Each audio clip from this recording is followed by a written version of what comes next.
উম্মতি বলি, উম্মতের কান্ডারি নবী, উম্মতি উম্মতি বলি। বলছে নবী মুস্তাফা, সালাম করব যে নবীজির রওজায়, সালাম করব যে মন যে আমার ব্যাকুল হায় রে, মন যে আমার ব্যাকুল হায় রে, যাইতে সোনার মদিনায়, সালাম করব যে নবীজির রওজায়, সালাম করব যে নবী। পাখি যদি হইতাম আমি, দেখতাম নবীর রওজা খানি, পাখি যদি হইতাম আমি, দেখতাম নবীর রওজা খানি, উড়া যাইতাম সোনার মদিনায়, সালাম করব যে নবীজির রওজায়, সালাম করব যে। মন যে আমার ব্যাকুল হায় রে, মন যে আমার ব্যাকুল হায় রে, যাইতে সোনার মদিনায়, সালাম করব যে নবীজির রওজায়, সালাম করব যে। আল্লাহর প্রেমের আশিক যারা, বেহেশতে যাবে তারা, আল্লাহর প্রেমের আশিক যারা, বেহেশতে যাবে তারা। বলছে নবী আমার মুস্তাফা, সালাম করব যে নবীজির রওজায়, সালাম করব যে। মন যে আমার ব্যাকুল হায় রে, মন যে আমার ব্যাকুল হায় রে, যাইতে সোনার মদিনায়, সালাম করব যে, সালাম করব যে। আলহামদুলিল্লাহ, আলহামদুলিল্লাহ। আমার দয়ার নবী মায়ার নবী তাইফের ময়দানে কালিমার দাওয়াত দিতে গেছিলেন। কিসের দাওয়াত? কথা বলেন। সেই কালিমার দাওয়াত আমাদের মধ্যে আমরা পৌঁছাবো কিনা, জোরে বলেন, পৌঁছাবো কিনা? তখন এই তাইফের ময়দানে 3 দিন ছিলেন। কয়দিন?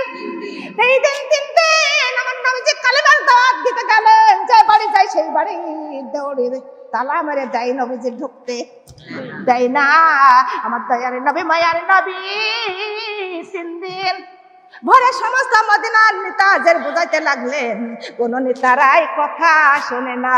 আরো বলতে লাগলো, ওরে ওই একটা লোক এসেছে এখানে, তার নাম মুহাম্মদ, কিন্তু তিনি পাগল। জোরে বলি নাউজুবিল্লাহ মিন যালিক। হে আমার মা বোনেরা, 3 দিন ভরে বুঝাইলেন, কোন নেতারা বুঝ মানলেন না।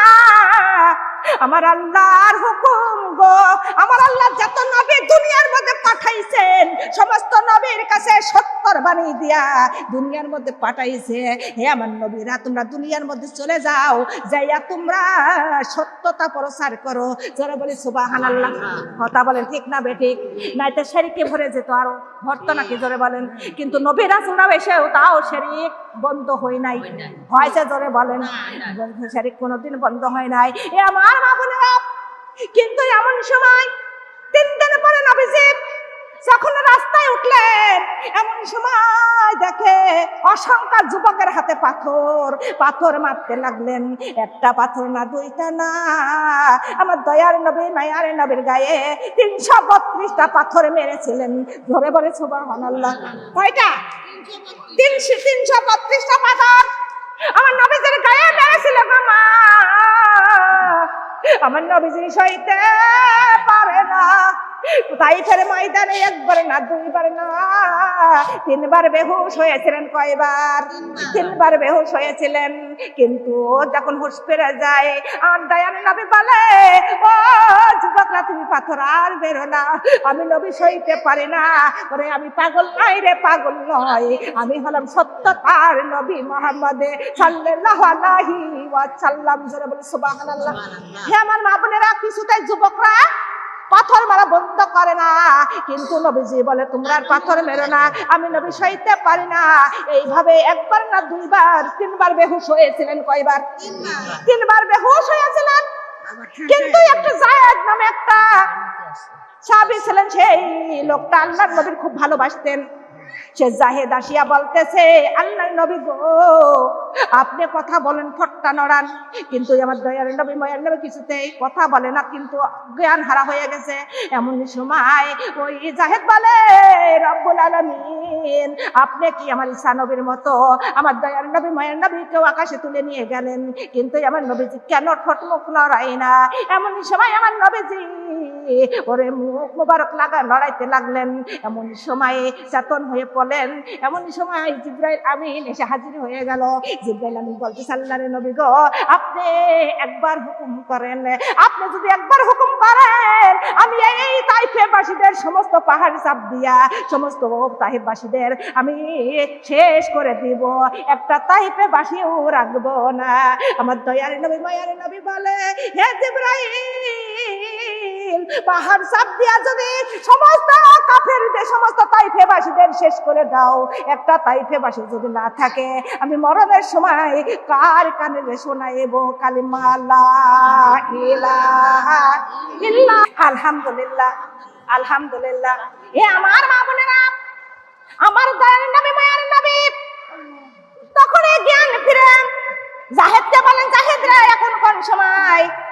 নামাজের সময় কি পেরিয়ে গেল? জাহেদ বলতেছে, আল্লাহর নবী গো, কিন্তু নামাজের সময় তো এখন নাই, কিন্তু তাহলে আমি নামাজ আদায় করে আমার 2 রাকাত নামাজ আদায় করতে হবে। আমার জাহেদ, কোথা থেকে একটু পানি এনে দাও। জাহেদ একটু পানি এনে দিলেন। পানি দিয়ে যখন ওযু করতে গেলেন, তখন দেখে রে আমার দয়ার নবীর মায়ার নবীর গায়ের রক্ত জুতার মধ্যে যাইয়া ওরে মোজাটাই আটকে আছে। কত কষ্ট করিয়া পায়ের জুতাটা খুলিয়া মোজাখানা খুইলা ওযু করিয়া 2 রাকাত নামাজ আদায় করলেন। আদায় করে বলতেছে, হে আমার প্রভু, এই তাইফের বাসীরা আমাকে না চিনে না জেনে তারা আমার গায়ে পাথর মারেছে গো প্রভু আমার রহমান, কিন্তু আমার পাথর মারার কারণে এই তাইফের উপরে একটু আযাব নাজিল করবেন না, একটু গজব নাজিল করবেন না। জোরে বলি সুবহানাল্লাহ। ও আমার মা বোনেরা, কেমন দয়ার নবী, কেমন মায়ার নবী। তাই হযরত আয়েশাকে বলেন, আয়েশা রে, যাই আমার মনে ছিল না, তুমি মনে করাইয়া দিলে রে আয়েশা। কিন্তু আমার আল্লাহ তাআলা ঘোষণা করেছেন, ওরে আমার নবীজির একটা কালো দাগের বিনিময় কোটি কোটি উম্মতকে তিনি জান্নাতে নেবেন। জোরে বলি সুবহানাল্লাহ। একটা ওই কালো দাগের বিনিময় আমার দয়ার নবী মায়ার নবী কোটি কোটি উম্মতকে তার জান্নাতে নিয়ে যাবেন। জোরে জোরে বলি সুবহানাল্লাহ। তার গায়ের কালো দাগের এত গন্ধ, এত সম্মান।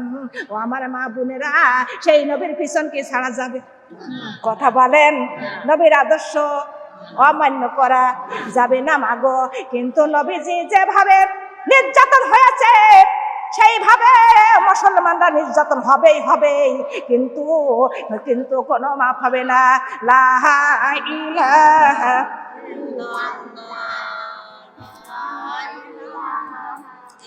ইল্লাল্লাহ, লা ইলাহা ইল্লাল্লাহ, সুবহানাল্লাহ ওয়ালহামদুলিল্লাহ, লা ইলাহা ইল্লাল্লাহ, কালিমা লা ইলাহা ইল্লাল্লাহ মুহাম্মাদুর রাসূলুল্লাহ সাল্লাল্লাহু আলাইহি ওয়াসাল্লাম। মাগো, কালিমা জীবন দেওয়া যাবে, তাও কালিমা ছাড়া যাবে কি? মুসলমানের কর্তব্য কি? প্রথমে হলো আমাদের কালিমা। প্রথমে কি?